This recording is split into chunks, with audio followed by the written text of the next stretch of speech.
Damai sejahtera Allah yang melampaui segala akal, kiranya memelihara hati dan pikiran saudara dalam Kristus Yesus Tuhan kita. Amin. Shalom. Saudara yang dikasihi oleh Tuhan, pada Minggu Judika hari ini, kita akan disapa oleh firman Tuhan dari kitab 2 Petrus pasal 1 ayat 1 hingga ayat 9. Mari kita sama-sama buka Alkitab kita. Saya akan baca dari depan. Kita boleh ikuti bersama-sama. Dari Simon Petrus, hamba dan Rasul Yesus Kristus, kepada mereka yang bersama-sama dengan kami memperoleh iman oleh karena keadilan Allah dan Juru Selamat kita, Yesus Kristus. Kasih karunia dan damai sejahtera melimpahi kamu oleh pengenalan akan Allah dan akan Yesus Tuhan kita. Karena kuasa ilahinya telah menganugerahkan kepada kita segala sesuatu yang berguna untuk hidup yang saleh oleh pengenalan kita akan Dia, yang telah memanggil kita oleh kuasanya yang mulia dan ajaib. Dengan jalan itu Ia telah menganugerahkan kepada kita janji-janji yang berharga dan yang sangat besar, supaya olehnya kamu boleh mengambil bagian dalam kodrat ilahi dan luput dari hawa nafsu duniawi yang membinasakan dunia. Justru karena itu kamu harus dengan sungguh-sungguh berusaha untuk menambahkan kepada imanmu kebajikan, dan kepada kebajikan pengetahuan, dan kepada pengetahuan penguasaan diri, kepada penguasaan diri ketekunan, dan kepada ketekunan kesalehan, dan kepada kesalehan kasih akan saudara-saudara, dan kepada kasih akan saudara-saudara kasih akan semua orang. Sebab apabila semuanya itu ada padamu dengan berlimpah-limpah, kamu akan dibuatnya menjadi giat dan berhasil dalam pengenalanmu akan Yesus Kristus Tuhan kita. Tetapi barang siapa tidak memiliki semuanya itu, ia menjadi buta dan picik, karena ia lupa bahwa dosa-dosanya yang dahulu telah dihapuskan. Demikian firman Tuhan. Bapak Ibu Saudara sekalian yang dikasihi oleh Tuhan, Shalom buat wilayah 1, wilayah 2, wilayah 3, wilayah 4, wilayah 5, dan wilayah 6. Siapapun saudaraku, terkhusus Jemaat HKBP Makassar Sulawesi Selatan, saya yakin perasaan yang ada pada saya sama dengan perasaan saudara sekalian. Amanginang, remaja Naposo Bulung, kami yang ada di Pargodungan juga sangat merindukan bagaimana persekutuan di tengah-tengah gereja ini bisa kembali berjalan sebagaimana adanya. Amanginang, kita tidak perlu saling menyalahkan, tetapi ini menjadi masalah kita semua yang harus dihadapi negeri kita, gereja kita, bahkan dunia.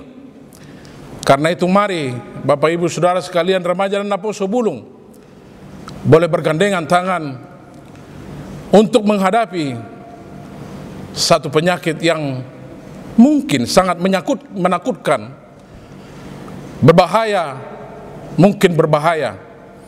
Tetapi kalau kita bersatu padu untuk memutus mata rantai ini,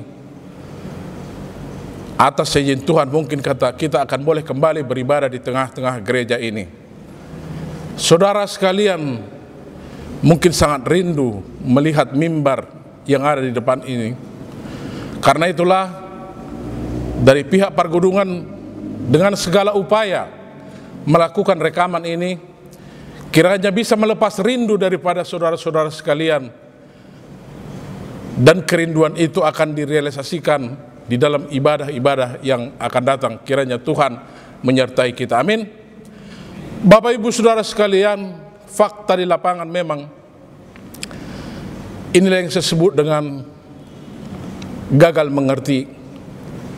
Sama seperti gagal mengerti yang terjadi di dalam perikop ini. Sungguh luar biasa kalau pemerintah harus memberikan libur untuk para sekolah, anak sekolah, dan para pekerja. Tapi bagi saudara-saudaraku yang bandel, itu justru dimanfaatkan menjadi liburan.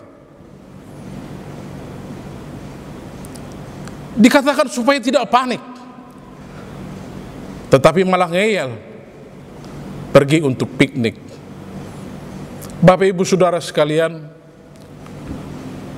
saya membayangkan gagal mengerti ini seperti yang pernah terjadi. Seorang ibu dengan segala kerinduannya mengajak seorang bapak dan yang akan membawa anaknya pergi ke gereja. "Pak, ayo ke gereja." Si bapak bilang, "Ayo." Setelah si ibu dengan segala kesiapannya bersama anaknya akan pergi ke gereja, si bapak menghidupkan motor dan menghantar ke gereja. Tapi setelah sampai di gereja, si bapak pulang ke rumah. Memang kemudian ketika gereja usai, datang juga menjemput ke gereja. Tapi pertanyaannya, apakah ini yang diharapkan oleh sang ibu? Inikah yang diinginkan istri itu? Istri itu sangat mengharapkan bagaimana suami bersama istri dan anak-anak boleh sama-sama memuji kemuliaan Tuhan. Terkadang ibunya atau istri mengeluh, "Ini suami apa odong-odong?" Terkadang ada rasa kesal di hati. Memang suami itu setia, enak, antar jemput naik motor. Tetapi si ibu juga terkadang, kalau memang toh tidak bisa sama-sama beribadah, apa tidak lebih baik naik PT-PT? Begitulah terkadang saya memikirkan gagal mengertinya para jemaat Kristus dalam menghadapi COVID-19 ini. Sama seperti gagal mengertinya para jemaat, orang-orang yang menjadi alamat daripada surat ini. Ini yang saya sebut dengan GMKI, gagal mengerti keinginan atau gagal mengerti kehendak ilahi. Untuk menjelaskannya, Petrus mencoba menjelaskan melalui perikop ini, segala sesuatunya telah diberikan kepada kita untuk boleh memiliki satu kehidupan kesalehan. Dan oleh karena kehidupan kesalehan itu, kita boleh ambil bagian dalam hidup dalam kodrat ilahi. Mengambil bagian dalam kodrat ilahi artinya luput dari hawa nafsu keduniawian yang membawa kebinasaan dalam dunia ini. Artinya ada dua kehidupan di situ. Hidup dalam kodrat ilahi dan hidup dalam hawa nafsu kebinasaan yang akan membinasakan dunia ini. Allah oleh karena kasihnya di dalam pengenalan kita akan Allah dan Yesus Kristus menganugerahkan kepada kita segala sesuatu yang akan mendatangkan, yang akan memampukan kita untuk hidup di dalam kesalehan. Tetapi saudaraku yang dikasihi oleh Tuhan, Petrus juga selanjutnya mengingatkan bahwa untuk ikut ambil bagian dalam kodrat ilahi itu tidak datang secara otomatis. Harus ada respon yang aktif. Harus ada keinginan daripada diri sendiri untuk betul-betul terlibat dalam kodrat ilahi itu. Karena itulah Petrus di sana mulai dari ayat 5 di sana dia mengatakan, justru karena itulah kamu harus dengan sungguh-sungguh berusaha untuk menambahkan ke dalam imanmu kebajikan. Saudaraku, itu mau mengajarkan kepada kita ternyata iman itu tidak bisa berdiri sendiri. Menambahkan kepada imanmu kebajikan, dan ke dalam kebajikan itu pengetahuan, dan ke dalam pengetahuan itu penguasaan diri. Kepada penguasaan diri ketekunan, dan kepada ketekunan kesalehan, dan kepada kesalehan kasih akan saudara-saudara, dan kepada kasih akan saudara-saudara kasih akan semua orang. Bapak Ibu Saudara sekalian, remaja Nampol Subulung yang kami kasihi, iman tidak bisa berdiri sendiri. Ada yang harus ditambahkan ke sana. Saya mencoba menganalogikan iman itu terhadap yang sedang kita alami sekarang. Iman itu saya sejajarkan dengan antibodi yang ada dalam diri kita. Iman tidak bisa berdiri sendiri, sama seperti antibodi yang ada dalam diri kita sendiri. Untuk menghadapi sakit penyakit yang dari luar, sama seperti iman untuk menghadapi tantangan dari luar. Menghidupkan antibodi yang ada dalam diri kita ini. Disarankan kepada kita untuk makan vitamin C, untuk makan vitamin E, makan makanan yang bergizi, istirahat yang cukup, minum air mineral. Sama seperti Petrus katakan, iman tidak bisa berdiri sendiri, kesana harus ditambahkan. Apa itu? Kebajikan. Dan tidak boleh sampai hanya dalam kebajikan. Setelah kebajikan, kesana juga harus tambahkan pengetahuan. Selanjutnya setelah pengetahuan, penguasaan diri. Setelah penguasaan diri, ada ketekunan. Dan dari ketekunan itu juga ditambahkan yang dinamakan sebagai kesalehan. Bapak Ibu Saudara sekalian, inilah yang dilihat oleh Petrus. Ada satu yang saya sebutkan sebagai gagal mengerti kehendak ilahi. Bapak Ibu Saudara sekalian, ada saudara kita sekarang dan keluarganya harus menerima kepahitan. Seorang hamba Tuhan, Marga Siregar Ponatua, telah menghadap hadirat Allah oleh karena COVID-19. Itu bukan keinginan dia.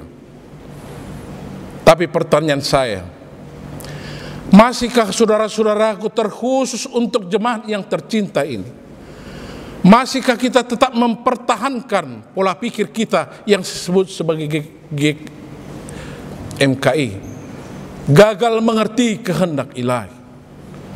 Ini bukan persoalan takut, ini bukan persoalan iman.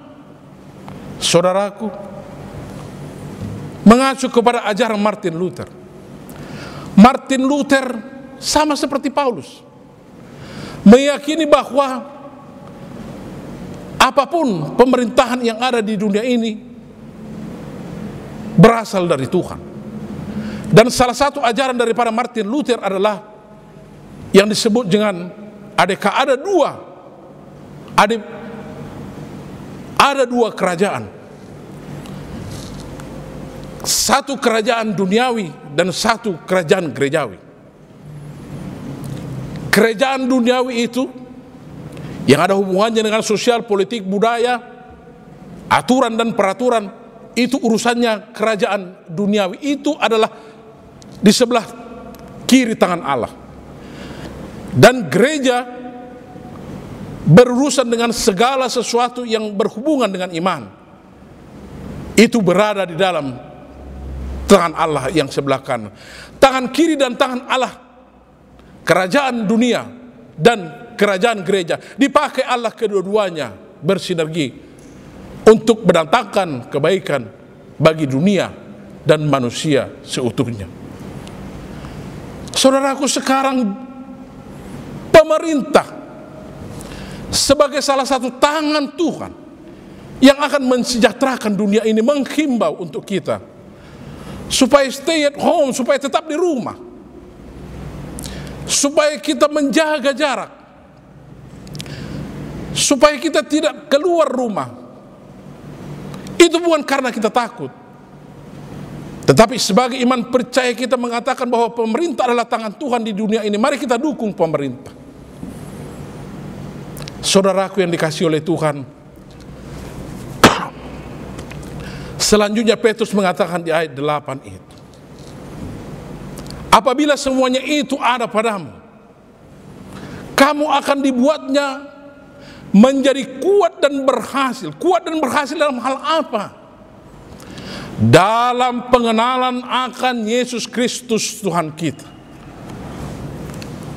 Mungkin kalau ditanya kepada saudara-saudara sekalian, apakah saudara kenal kepada Yesus? Pasti kita semua mengatakan kenal. Tapi tunggu dulu. Dalam Lukas 9, Yesus pernah bertanya kepada murid-muridnya, siapakah aku menurut kamu? Spontan Petrus menjawab, kau adalah Mesias dari Allah. Saudaraku, kita tahu Petrus setelah itu 3 kali menyangkal Yesus. Jangan-jangan saudaraku kita juga punya pengenalan seperti Petrus, mengenal Tuhan Yesus sesuai dengan kehendaknya, karena dia tahu Yesus punya kelebihan, diperhadapkan kepada situasi yang sedang dihadapi pada saat itu. Harapannya Yesus adalah Mesias yang dinanti-nantikan itu. Dan itu mungkin harapan kita. Kita mau menempatkan Yesus sesuai dengan kebutuhan kita. Kita mengenal Yesus sebagaimana kita mengenal dengan diri kita sendiri, bukan sebagaimana Allah memperkenalkan siapa Yesus itu sendiri. Karena itu melalui renungan hari ini, di Minggu Junika ini, berilah keadilan kepadaku ya Allah. Berilah keadilan kepadaku ya Allah, Judika, yang diangkat dari Mazmur 43 ayat 1. Terlepas dari perdebatan teologi, di mana ada yang mengatakan situasinya adalah ketika Raja Daud dikejar-kejar oleh Absalom anaknya, atau ada juga yang mengatakan ketika Raja Hizkia harus mengalami tekanan dari Asyur. Tapi kita lihat di sana bahwa pemazmur itu sedang mengalami tekanan yang sangat luar biasa. Dia menjerit, dia mengeluh. Di sana ada satu tekanan yang luar biasa, tapi justru di sana juga ada panggilan kepada Allah yang sangat luar biasa. Judika, berikanlah keadilan kepadaku ya Allah. Dengan tema minggu, keadilan Allah yang menyelamatkan. Kenapa keadilan Allah yang menyelamatkan? Bapak Ibu Saudara sekalian, tarlumobia kama dohot ina. Dalam peribahasa orang Batak saya pernah mendengar,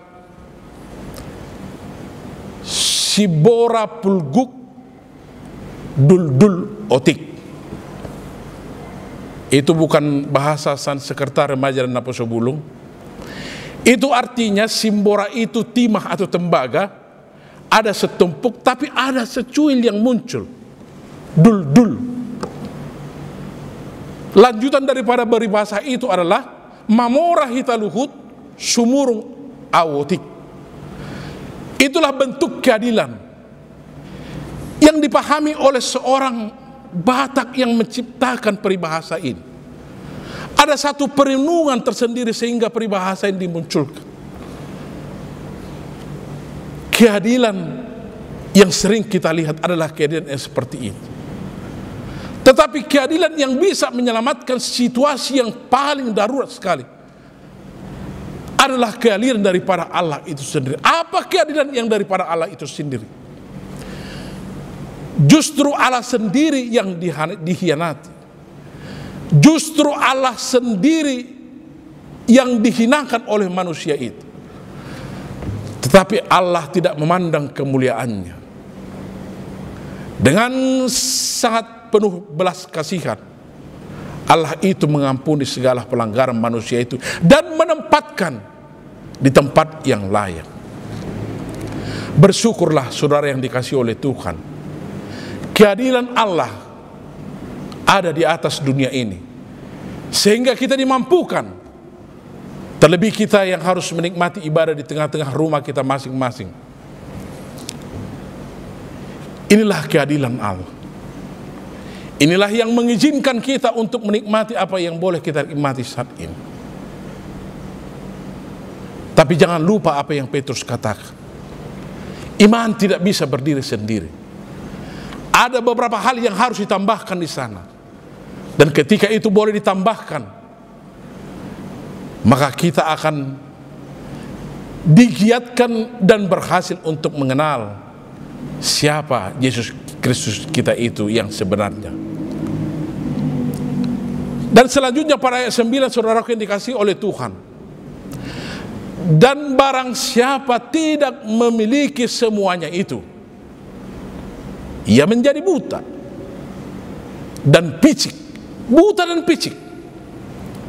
Kenapa? Karena ia lupa bahwa dosa-dosanya yang lalu telah dihapuskan. Saudaraku, ini persoalan besar buat kita. Terkadang kita lupa siapa kita.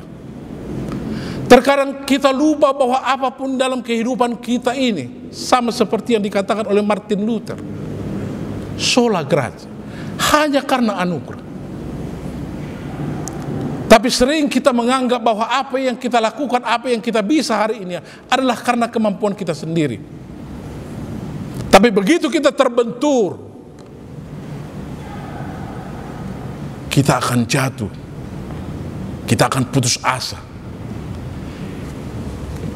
Itulah sikap, itulah tipikal orang yang masih mempertahankan hanya imannya tanpa menambahkan hal-hal seperti yang ditawarkan oleh Petrus tadi. Bapak Ibu Saudara sekalian, Manginang, Ruas Nihagai Makassar, Sulawesi Selatan, Remaja dan Pusebulung. Saya sering mengatakan bahwa iman itu dibaratkan seperti papan selancar. Tapi coba saudara pikirkan, apalah arti sebuah papan selancar bagi seorang awam yang tidak tahu apa-apa, yang tidak pernah belajar, yang kepada dirinya tidak pernah ditambahkan pengetahuan tentang selancar itu.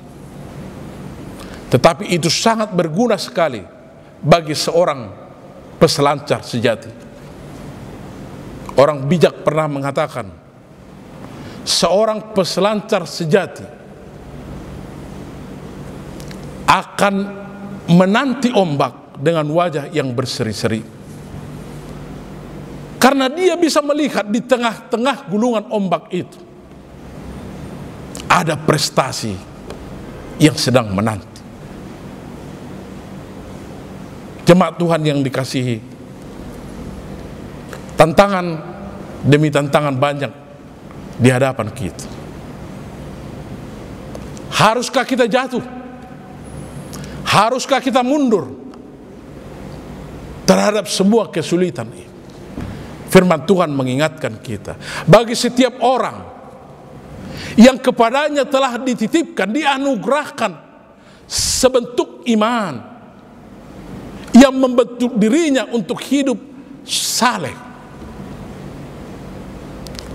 yang mau menambahkan segala sesuatunya seperti yang diajarkan oleh Petrus di sana, akan dimampukan untuk menghadapi segala sesuatunya dengan kacamata iman, bahwa Kristus akan senantiasa menyertai dia di tengah-tengah perjalanan hidupnya. Karena itu Bapak Saudara sekalian, virus COVID-19 kita tidak inginkan dan sekarang juga sedang merajalela. Hanya satu cara untuk memutus mata rantainya: iman percayamu yang sudah dititipkan oleh Tuhan. Tambahkan kepadanya kebajikan, pengetahuan, penguasaan diri, ketekunan, kesalehan, kasih akan saudara-saudara, dan selanjutnya kasih akan semua orang. Itu akan menyelesaikan setiap persoalan. Mari bangkit saudaraku sekalian. Mari satu visi, satu penglihatan, satu pengharapan. Kiranya pada waktu yang akan datang kita boleh bersehati, kita boleh sama-sama memuliakan Tuhan di gereja kudusnya. Amin, kita berdoa. Terima kasih Bapa di sorga untuk satu ibadah Minggu Judika pada hari ini. Kami boleh memimpin dari gerejamu yang dinikmati oleh jemaatmu di setiap rumah. Biarlah firman Tuhan akan menguatkan kami menghadapi segala tantangan di seluruh perjalanan kehidupan kami. Sungguh Tuhan, firman-Mu mengingatkan iman yang Tuhan titipkan di setiap kami, yang akan memampukan kami boleh ambil bagian dari dalam qurra ilahi. Sungguh tidak berjalan secara otomatis. Harus ada respon yang aktif dari kami, sehingga itu boleh terjadi, boleh seturut dengan kehendak Tuhan. Terima kasih Bapa. Biarlah Tuhan menguatkan kami melalui Roh Kudus-Mu, melawat setiap jemaat-Mu dimanapun mereka berada, memberkati setiap kehidupannya, sekalipun harus tetap berada di rumah. Mereka boleh Tuhan beri hikmat sehingga tetap di dalam sukacita. Bapa yang baik, kami berdoa secara khusus buat jemaat kami yang telah Engkau panggil. Bapak Dipa, yaitu Sabar Sitorus. Biarlah Tuhan keluarga Engkau hiburkan. Mama Dipa Boru Manurung beserta boru kami Dipa, supaya mereka dimampukan untuk menerima segala kenyataan ini dan tetap berserah hanya ke tangan Tuhan saja, supaya mereka tetap di dalam pengharapan yang hidup dan yakin bahwa Engkau adalah pelindung bagi setiap janda dan pemelihara setiap anak yatim. Kami serahkan anak kami Dipa kepada Tuhan, begitupun Inang Boru Manurung, supaya Engkau kuatkan dan boleh dalam waktu dekat ini untuk ikut di dalam persekutuan di tengah-tengah gerejamu. Begitupun Inang dan anak kami yang ditinggalkan oleh Amang Utasoid di HKBP Tamarunang, Resort Sulawesi Selatan. Mampukan mereka Tuhan menerima setiap kenyataan ini, supaya mereka tak berserah ke tangan Tuhan saja, dan mereka boleh di dalam pengharapan yang hidup, di dalam satu keyakinan, kelak mereka akan bisa melihat kebaikan yang Tuhan sudah sediakan di hari-hari yang akan datang. Bapa yang baik, biarlah Engkau melawat setiap jemaat-Mu yang sakit di rumah masing-masing. Kuatkan mereka Tuhan, ajar mereka dengan segala keyakinan bahwa Engkau adalah tabib yang agung, bahwa Engkau layak untuk disembah. Engkau mampu memberikan yang terbaik dalam setiap kehidupan kami, sehingga mereka Tuhan tetap berserah hanya ke tangan Tuhan saja. Kami teringat untuk setiap saudara-saudara kami tenaga medis yang menjadi garda terdepan di setiap pelayanan, baik di kota Makassar ini, di negara kami ini, maupun di seluruh dunia, yang harus meninggalkan keluarga, yang harus berjuang, bahkan mempertaruhkan nyawa menghadapi satu sakit penyakit bahaya pandemi COVID-19 ini. Biar mereka dimampukan Tuhan, biar mereka tetap dalam lindungan Tuhan. Biarlah segala yang mereka persembahkan itu menjadi persembahan yang harum di hadapan Tuhan. Kuatkan mereka Tuhan, mampukan mereka untuk memberikan yang terbaik buat saudara-saudara terkasih kami. Bapa yang baik, secara khusus juga kami berdoa buat keluarga yang ditinggalkan oleh hamba-Mu Bonatua Siregar, yang oleh karena serangan COVID-19 harus meninggalkan dunia ini menghadap hadirat Tuhan. Kami dapat merasakan bagaimana kepahitan yang sedang dialami oleh Inang Borusiahan beserta ketiga orang anaknya. Tolong mereka Tuhan, berikan hikmat-Mu, berikan perlindungan yang daripada Tuhan. Ajar mereka Tuhan, keluarga hamba-Mu yang harus menderita karena serangan COVID-19 ini. Tiada yang mustahil bagi Tuhan. Dan kami selalu ingat akan janji Tuhan, penyertaan Tuhan, perlindungan Tuhan, bahwa yang terbaik akan Tuhan berikan untuk setiap hamba-Mu yang setia. Karena itu kami serahkan tubuh, roh, dan jiwa inang kami Borusiahan beserta ketiga anaknya hanya ke tangan Tuhan saja, supaya mereka dapat menikmati kebaikan Tuhan. Kami juga berdoa kepada pemerintah kami dan setiap elemen yang terlibat untuk mengambil kebijakan supaya memberikan keputusan yang terbaik dalam usaha memutus mata rantai pandemi COVID-19 ini, sehingga musibah ini boleh secepatnya kami lewat. Bapa yang baik, kami juga berdoa untuk setiap keluarga yang harus diisolasi, yang harus menderita karena wabah penyakit ini. Engkau mampukan Tuhan, Engkau kuatkan mereka. Mungkin mereka menghadapi stigma negatif dari setiap masyarakat. Biarlah Tuhan kuatkan mereka dan sadarkan kami untuk tidak memberikan penghakiman buat saudara-saudara kami yang mengalami kepahitan itu. Bapa yang baik,